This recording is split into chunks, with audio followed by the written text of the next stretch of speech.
3. Hey guys, Shaman, Alina, we're back. We're here from Harper Therapy, and we've been talking through grief. And this is our last installment. Right, this is the last video about grief, and not that we're never going to talk about it again. Trust us. Grief's kind of a mainstay around here, yeah. even if, like we said before, people don't even know they're coming in for grief. Exactly. It's just something you kind of identify.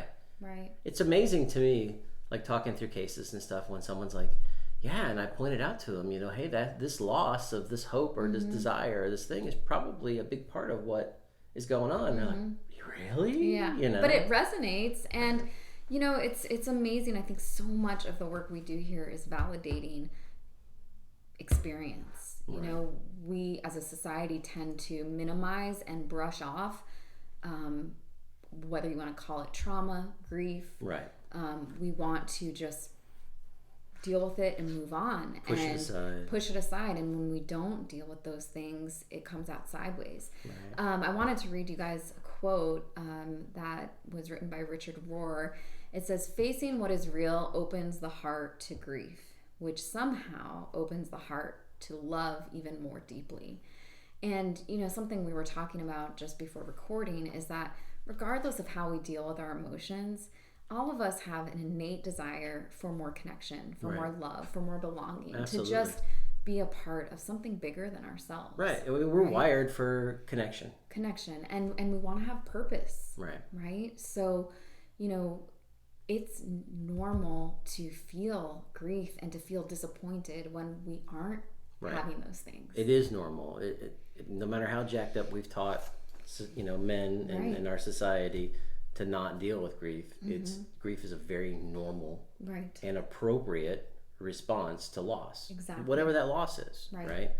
Hopes, desires, dreams, of somebody you love, a relationship that fell apart, a promotion you didn't get. Right, whatever it is, grief is an appropriate response. It is. It really is. But how we respond to grief is the disconnect. Right. And don't respond. Right. And I was just about to say that. How we don't respond to it has consequence. Yeah, absolutely. Right? We see those here. Right. I mean, people are irritable and they're angry and they're calling for all the reasons they're calling for. Right.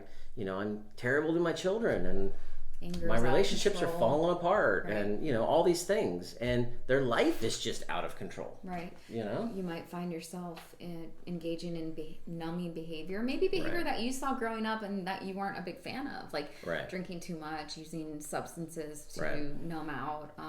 You could be, playing video games more than you'd like to. Right. I mean, it's don't get me wrong, I'm a guy, and there's an appropriate amount of video game playing, but there's also a not appropriate amount of video game playing. But even personally, the addiction to the phone. Absolutely. Social media, God, it's like, can you just get away? Like, I just want to throw my phone sometimes, but those are all ways that we kind of deal with the hardships of life, because life is hard. Right. That's that. What do they call it? Dopamine. That dopamine effect. Getting that fix. You just get some dopamine in there to deal. And those are all numbing things. Exactly. Right? Exactly. Then there's the relational side of it, like fighting with your spouse and your relationships falling apart. I mean, those are all very tangible and real consequences of not dealing with your grief. Right, and not stuff you'd ever expect. Right, like you don't think about those things when you get married. You don't think about that you're gonna be, picking at each other or bickering or giving each other the silent treatment. Like, that's not what you signed up for, right?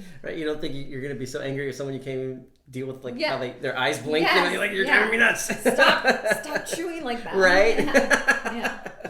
Yeah. But on the flip side of that, though, when you deal with your grief, when you do that work, right, and you do it in a safe place like Harper Therapy has to offer, there are some real benefits to that. Right. You want to speak to some of that? Well, I mean, one of the benefits is you get to come and be brutally honest and talk about what's actually going on with no judgment. Right. I can tell you, as a therapist, it would be very hard to surprise me. Right. You guys have heard a lot. We hear everything. And I think what makes a good therapist is the ability to hold space when someone is sharing something that is very vulnerable and that brings up a lot of shame without judgment. Right. It creates a safe space for people. Right. And I mean, and I think a lot of people, when we're dealing with a thing, right, when we're struggling with the symptoms of grief, we think we're the only one that could be going through that. And you just hit it on a nerve a second ago when you said, man, we hear so much. And I can almost guarantee you the thing you're going through and struggling with has been it's not unusual. In some strain or another. And even if it's something we haven't heard, you know, the ability, like, it's not that you're unique. It's just that this is another variation of something that someone is going through. Right. You know? Right. And I think what the benefit is of being able to talk one-on-one with someone is the shame hopefully is reduced when you're able to be honest and vulnerable. And in looking at those things, you're able to get better perspective on what's actually going on. Right. You can gain a little emotional intelligence, right? You can really kind of gain perspective. You know, that's one of the great things therapy allows you is the place that's just held safe for you, that you can kind of look at yourself and gain perspective on yourself and what you're going through, and just kind of identifying some of these things. Right. Just, you're dealing with grief. Yeah. Oh, wow. I never thought that was a thing. Right. Right. And it resonates, and then you're validated in your experience too. And again, we're not here to wallow in emotions or woe is me. That's I hope no one walks away with that feeling or experience. But again, a lot of what we see is grief, and being able to name it and put language around it provides hope for a lot of people. Absolutely. Yeah. I mean, you can come out with hope, come out with coping skills, learning, you know, just learning about what you're going through is invaluable.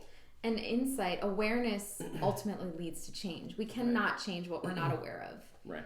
You know, because it's impossible, right? Like how can you change something that you have no idea what's even going on? So, you know, that's our hope for you in if you choose to maybe reach out and ask for help, whether it's from us or anyone else. We really hope that you have that safe place to be able to go within, explore what's really going on, and then ultimately make the changes that are going to benefit not only you, but the people around you. Right. You know, and kind of one thing I think we talked about before and we just wanted to end with is one of the main benefits of doing this work is that you're not passing these poor coping skills or this lack of emotional intelligence onto your next generation. Right. It's particularly for men, because we talked about this all along this series about grief, about how guys have never learned how to really deal with grief. Yeah. Right? Like we put it in all these ways of anger and irritability and frustration and all these things that are like in our box to deal with. But like the emotion of grief is just not something we teach. Right. And then all of a sudden now there's a place you can go and you can learn how to cope with this. And you can learn how to work through this and do the work on yourself and make space for yourself. And I think that, like you said, the biggest thing we can do is not raise up another generation of guys that don't know how to deal with grief. Right. You know? And as whatever you say, you know, it's like with parents, like, don't do as I do, do as I say. That doesn't work. You know, kids are going to always look up to you for their model of behavior. What's modeled and shown is what they do. Right. And as you do your work, they're going to see that it's safe to be vulnerable, to deal with grief in their world. Absolutely. So next week we're talking about something else, not grief. Yeah, it's not going to be grief. You're going to be seeing someone else, maybe Shaman, maybe me, maybe someone else. Who knows? We'll figure it out. Yeah, it was great talking about this topic with you, Shaman, and with our community. Topic. I mean, Alina did all this work, and it was a really neat to see this kind of come together and to see it, and even more particularly like to see it play out towards men. Yeah. You know, and how we didn't expect it to go that way, but that's what we're seeing in sessions. So. Absolutely. Yeah. Absolutely. All right, guys. If any of this resonated with you, you can give us a call, 813-434-3639. And we're here to help, guys. Bye. Bye.